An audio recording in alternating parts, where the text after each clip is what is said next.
स्वास्थ्य तथा जनसङ्ख्या मन्त्रालयको कोभिड-19 सम्बन्धी नियमित प्रेस ब्रिफिङमा स्वागत छ। म डाक्टर जागेश्वर गौतम। हामी हरेक दिन जस्तै आज पनि नेपालमा कोभिड-19 को राष्ट्रिय अद्यावधिक विवरण नेशनल अपडेटका साथ उपस्थित भएका छौँ। आज हामीले स्वास्थ्य सेवा विभाग उपचारात्मक सेवा महाशाखाका निर्देशक डाक्टर तारानाथ पोखरेललाई निम्त्याएका छौँ। हामीलाई साङ्केतिक भाषामा दिनेश श्रेष्ठले साथ दिइरहनु भएको छ। विश्वमा आजसम्मको तथ्याङ्क हेर्दा 2,89,47,510 जना व्यक्तिहरू कोभिड-19बाट संक्रमित भएका छन् भने निको हुनेको संख्या 2,08,13,221 छ। आज देशभरि जम्मा सक्रिय संक्रमितहरूको संख्या 15,117। संस्थागत आइसोलेसनमा रहनुभएकाको संख्या 7,730। प्रदेश अनुसार संस्थागत आइसोलेसनमा रहनुभएका व्यक्तिहरू प्रदेश 1 मा 315, प्रदेश 2 मा 812, बागमती प्रदेशमा 4,013, गण्डकी प्रदेशमा 777, प्रदेश 5 मा 1,177, कर्णाली प्रदेशमा 266, सुदूरपश्चिम प्रदेशमा 370 जना र यसैगरी होम आइसोलेसनमा रहनुभएका व्यक्तिहरूको संख्या प्रदेश 1 मा 1,076, प्रदेश 2 मा 1,335, बागमती प्रदेशमा 3,750, गण्डकीमा 182, प्रदेश 5 मा 713, कर्णाली प्रदेशमा 94 र सुदूरपश्चिम प्रदेशमा 237 जना गरी जम्मा 7,387 हुनुहुन्छ। नेपालमा आजको पीसीआर परीक्षण 9,165 छ। 8,40,527 को टोटल परीक्षण भएको छ। संक्रमितको संख्या 24 घण्टामा 1,039 छ। क्वारेन्टिनमा रहनुभएका व्यक्तिहरूको संख्या 6,536 रहेको छ। प्रदेश 1 मा 881, प्रदेश 2 मा 439, बागमती प्रदेशमा 491, गण्डकी प्रदेशमा 561, प्रदेश 5 मा 1,706, कर्णाली प्रदेशमा 691, सुदूरपश्चिम प्रदेशमा 1,767। कोभिड-19बाट संक्रमण मुक्त भई गत 24 घण्टामा डिस्चार्ज हुनुहुनेहरूमा जम्मा 1,173 हुनुहुन्छ। आजसम्म डिस्चार्ज हुनुहुने जम्मा 38,697। प्रदेश अनुसार प्रदेश 1 मा 3,441, प्रदेश 2 मा 10,831, बागमती प्रदेशमा 7,384, गण्डकी प्रदेशमा 2,218, प्रदेश 5 मा 6,466, कर्णाली प्रदेशमा 2,486, सुदूरपश्चिम प्रदेशमा 5,871 जना हुनुहुन्छ। कोभिड-19 संक्रमणबाट मुक्त हुने दर 71.5% छ। उहाँहरूको संक्रमण मुक्त भई डिस्चार्ज हुनेहरूको उपचार तथा हेरचाहमा अहोरात्र खटिनुभएका चिकित्सक, नर्स, स्वास्थ्यकर्मी तथा अन्य सहयोगी शुभेच्छुकहरू सबैलाई स्वास्थ्य तथा जनसङ्ख्या मन्त्रालय हार्दिक धन्यवाद दिन चाहन्छ।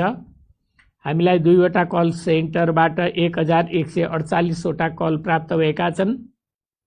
आइसियुमा उपचाररत बिरामीको संख्या प्रदेश अनुसार प्रदेश 1 मा 6 जना, प्रदेश 2 मा 9 जना, बागमती प्रदेशमा 117 जना, गण्डकी प्रदेशमा 6 जना, प्रदेश 5 मा 22 जना र कर्णाली प्रदेशमा 9 जना, सुदूरपश्चिम प्रदेशमा हुनुहुन्न गरी जम्मा 169 जना। भेन्टिलेटरमा उपचाररत बिरामीहरूको संख्या प्रदेश 1 मा 1 जना, बागमती प्रदेशमा 20 जना, प्रदेश 5 मा 1 जना, सुदूरपश्चिम प्रदेशमा 1 जना गरी जम्मा 23 जना हुनुहुन्छ। 500 भन्दा बढी सक्रिय संक्रमित बिरामीहरू रहेको जिल्ला मोरङ, सुनसरी, सर्लाही, काठमाडौँ, चितवन, ललितपुर, भक्तपुर र रूपन्देही रहेका छन्। शून्य संक्रमित भएका जिल्लाहरूमा सोलुखुम्बु, मनाङ, मुस्ताङ, म्याग्दी, डोल्पा, हुम्ला र मुगु रहेका छन्। अब यसपछि डाक्टर तारानाथ पोखरेलले आफ्नो कुरा राख्नुहुन्छ। धन्यवाद डाक्टर साहब। नमस्कार, म डाक्टर तारानाथ पोखरेल। यही असोज 1 गते तदनुसार सेप्टेम्बर 17, 2020 का दिन मनाउन गइरहेको विश्व बिरामी सुरक्षा दिवसको बारेमा यहाँहरू सबैलाई जानकारी गराउने र मनाउन अनुरोध समेत गर्नको लागि यहाँ सम्पूर्ण नेपाली दाजुभाइ दिदीहरू सामु उपस्थित भएको छु। 2019 मेमा विश्व स्वास्थ्य सङ्गठनको 72औं महासभाले 194 देशको सहभागितामा गरेको निर्णय अनुसार 2019 सेप्टेम्बर 17 देखि विश्व बिरामी दिवस मनाउने घोषणा गर्यो, जसअनुसार गत वर्ष पनि हामीले नेपालमा उक्त दिन विभिन्न कार्यक्रमका साथ यो दिवस मनाएका थियौँ। त्यसरी नै यस वर्ष पनि यही असोज 1 गतेका दिन हामीले देशव्यापी रूपमा विभिन्न कार्यक्रमहरू मनाएको आयोजना गरी विश्व बिरामी सुरक्षा दिवस मनाउने स्वास्थ्य मन्त्रालयको निर्णय अनुसार यहाँहरू सबैलाई यसबारेमा जानकारी गराउन र मनाउनको लागि अनुरोध गर्नको लागि म यहाँ उपस्थित भएको छु। हामी सबैलाई थाहा छ, अहिले हामी कोभिड महामारीको चपेटामा छौँ। 50,000 भन्दा बढी सङ्क्रमितहरू हुनुहुन्छ, सयौंको सङ्ख्यामा मृत्यु पनि भएको छ। त्यस्तै धेरै ठुलो सङ्ख्यामा स्वास्थ्यकर्मीहरू सङ्क्रमित हुनुभएको छ भने केहीको मृत्यु समेत भएको जानकारी हामीलाई जानकारीमा छ।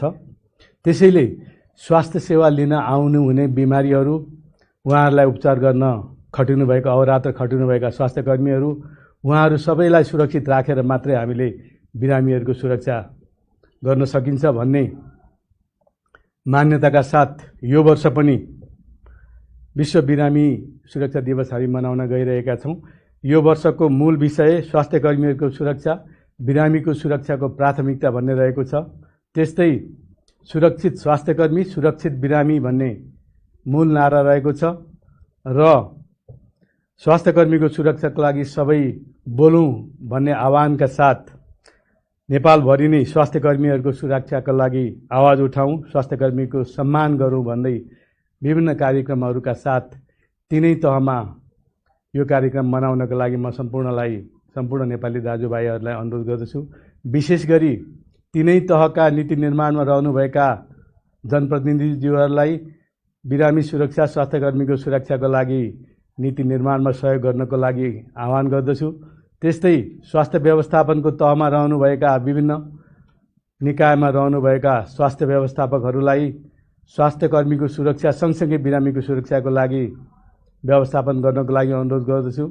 त्यस्तै स्वास्थ्य मन्त्रालय अन्तर्गतका सम्पूर्ण काउन्सिलहरूलाई, त्यस्तै स्वास्थ्य व्यवसायी परिषदहरूलाई लगायत विभिन्न मेडिकल कलेजहरू, प्रतिष्ठानहरू र देशभरिका सम्पूर्ण अस्पतालहरू, स्वास्थ्य मन्त्रालय अन्तर्गत सामाजिक विकास मन्त्रालय र स्थानीय तहका स्वास्थ्य निकायहरूमा रहनुभएका सम्पूर्ण जनप्रतिनिधि, व्यवस्थापकहरू सबैलाई आफ्नो ठाउँबाट विभिन्न कार्यक्रमहरू गरी यो दिवस मनाउनका लागि अनुरोध गर्दछौँ।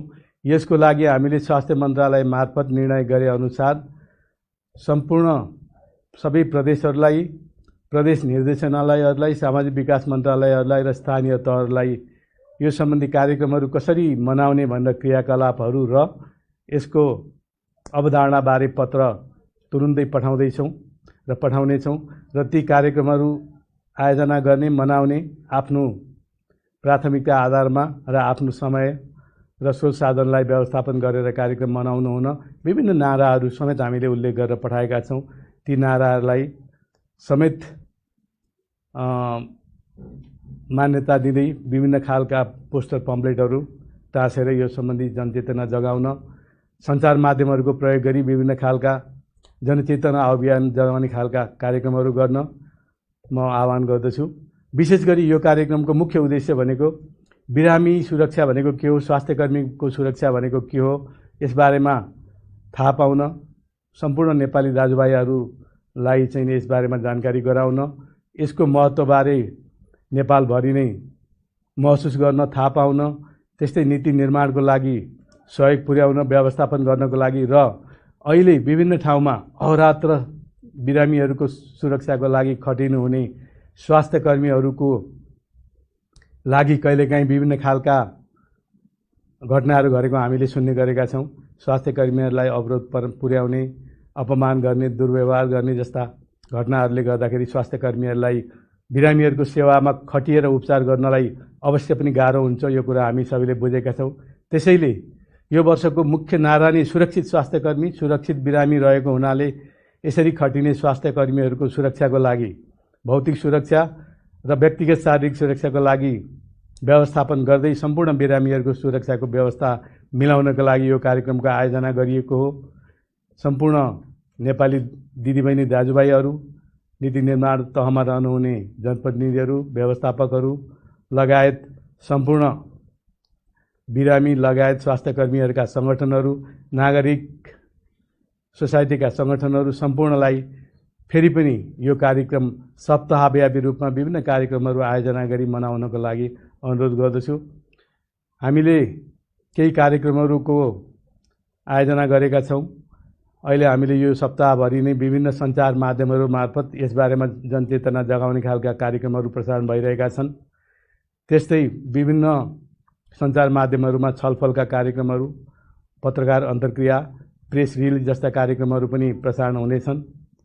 त्यस्तै हामीले असोज 1 गते साँझ 7 बजे माइतीघर मण्डेलामा स्वास्थ्यकर्मीहरूको सम्मान स्वरूप दीप प्रज्वलन गर्ने, सङ्क्रमित बिरामीहरूको स्वास्थ्य लाभको शुभकामना गर्ने, त्यस्तै यो रोगबाट मृत्यु हुने बिरामीहरूको सम्झनामा 1 मिनट मौन धारण गर्ने कार्यक्रमको निर्णय भएको छ र हामीले त्यो कार्यक्रमहरू देशैभर मनाउनको लागि यहाँहरू सबैलाई अनुरोध गर्दै त्यसै दिन असोज 1 गते साँझ 8 बजे सम्पूर्ण देशवासी दिदीबहिनी दाजुभाइहरूलाई साँझ 8 बजे दीपावली गरेर नेपाली स्वास्थ्यकर्मीहरूको मनोबल बढाउनको लागि र 1 मिनट बिरामीहरूलाई मनोबल बढाउनको लागि, शुभकामना व्यक्त गर्नको लागि र सङ्क्रमित भएर मृत्यु हुनेहरूको नाममा सम्झनामा सङ्केत स्वरूप 1 मिनट मौन धारण समेत गर्नुको लागि हार्दिक अनुरोध गर्दै अहिलेको मेरो जानकारी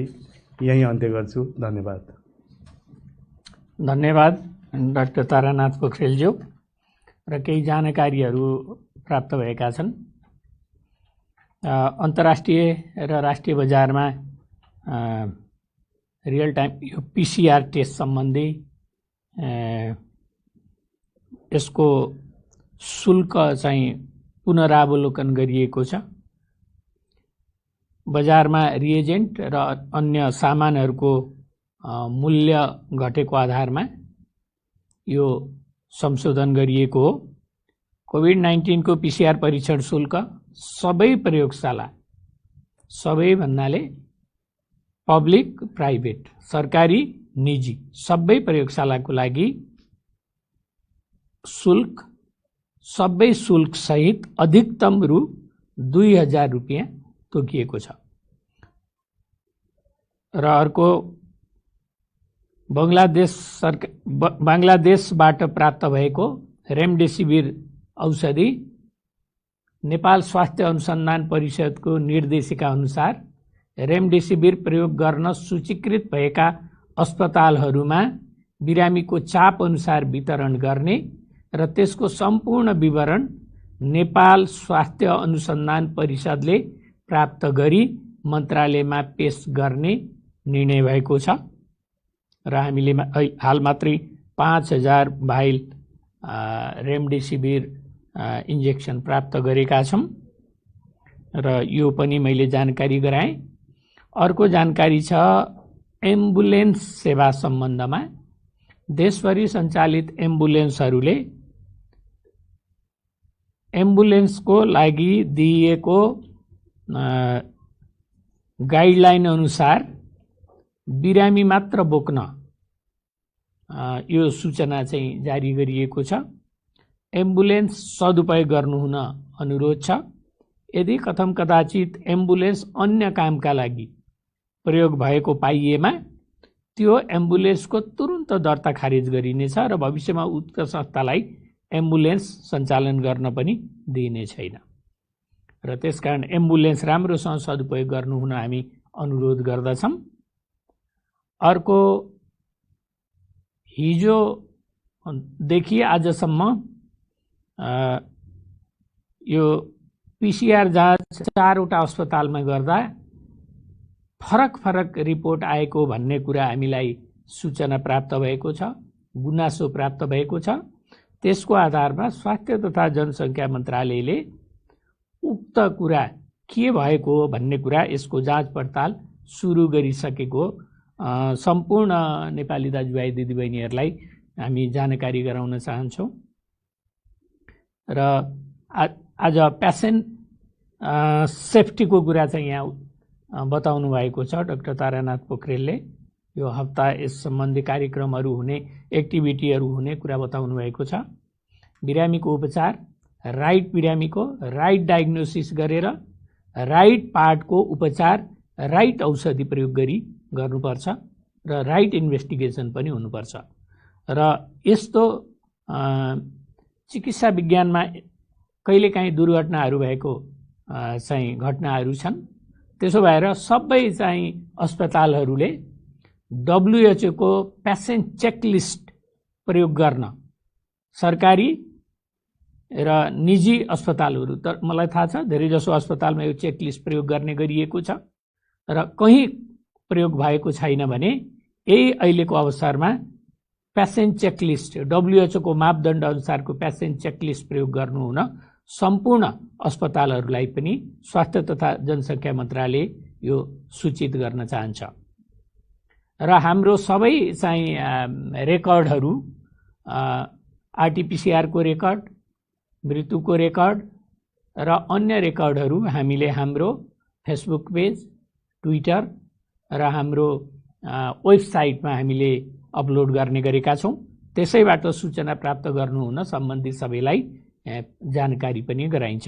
यसका साथै आजको यो कोभिड-19 सम्बन्धी राष्ट्रिय अद्यावधिक विवरण, नेसनल अपडेट यहीँनिर सकिन्छ। धन्यवाद, नमस्कार।